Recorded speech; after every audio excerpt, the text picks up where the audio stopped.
Hello student, welcome back to focus education point. हम 8th class science का chapter number 13 ध्वनि को पढ़ रहे हैं। हमने इसकी कुछ क्लासें पहले पढ़ ली है। आगे हम पढ़ते हैं। आज का टॉपिक रहेगा, हम अपनी ध्वनि को अपने कानों द्वारा सुनते हैं। कैसे सुन पाते हैं इसके बारे में आज की इस क्लास में हम देखेंगे। कान की जो संरचना होती है उसके बारे में भी हम पढ़ेंगे और कैसे हमको आवाज़ सुनाई देती है, हमारी मस्तिष्क तक किस प्रकार से सूचना पहुंचती है किसी ध्वनि की, वो आज की क्लास में हम देखने वाले हैं। तो कान के बाहरी भाग की जो आकृति है वो एक कीप के जैसा समान होती है। एक कान जो है वो इस प्रकार से कीप के समान होता है। किसके जैसा? कीप के समान। जब ध्वनि इसमें प्रवेश करती है तो यह एक नलिका से गुजरती है जिसके सिरों पर एक पतली तानी झिल्ली होती है। इसे बोलते हैं कर्णपटा। क्या बोलते हैं इसको? कर्णपटा। जैसे यहाँ पर चित्र दिया हुआ है कर्णपटा का, मानव कर्ण का। ठीक है, तो ये जो कान की जो बाहरी आवृत्ति है ये कीप के समान है। किसके समान है? कीप के समान। और ये जो है इसको बोलते हैं अपन कर्णपटा। क्या बोलते हैं? कर्णपटा। आगे इसी को पढ़ते हैं अपन। कर्णपटा के क्या कार्य हैं ये जानने के लिए, कर्णपटा क्या कार्य करता है, ये टीन के डिब्बे का एक कर्णपटा बनाए।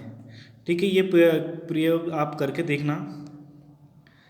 कर्णपटा एक तानित रबड़ की शीट के समान होता है ना। ध्वनि के कंपन कर्णपटा को कंपित करते हैं। चित्र 13.16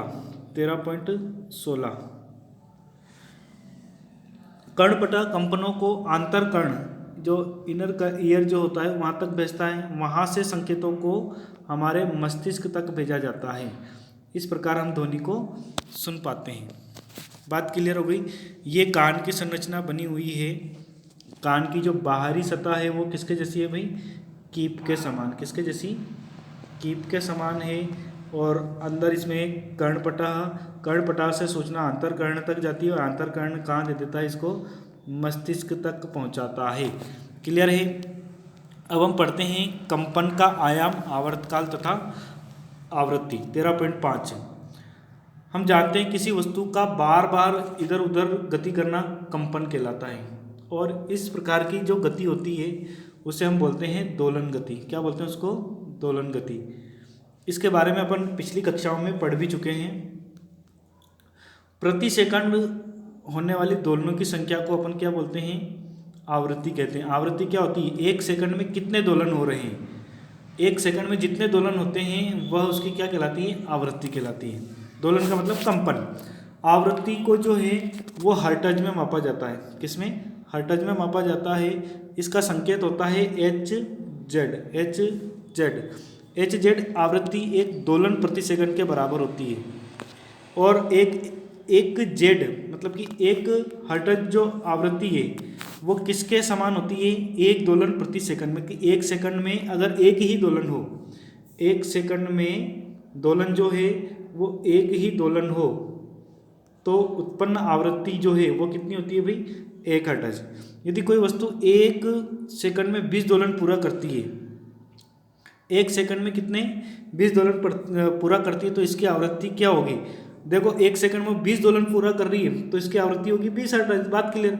एक सेकंड में कितने दोलन पूरे करती है वही क्या कहलाती है? उसकी आवृत्ति। और इसको आवृत्ति को मानते हैं अपन हर्ट्ज में। ध्वनि उत्पन्न करने वाली वस्तु को दिखे बगैर भी आप अनेक सुपरिचित ध्वनियों को पहचान सकते हैं।